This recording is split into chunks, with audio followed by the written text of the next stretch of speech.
Hello, welcome to Rocky's Nature Adventures. Today I'm going to show you what a wood chipper it looks like.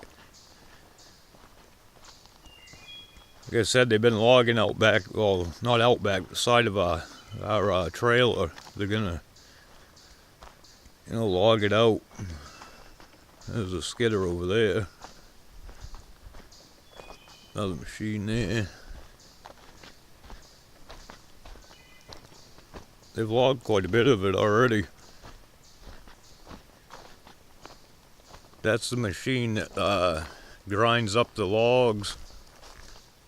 It's a big chipper, wood chipper.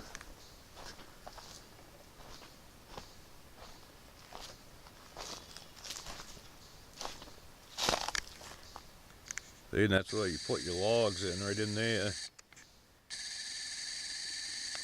Got some sharp teeth to it. That's a rugged piece of machinery there.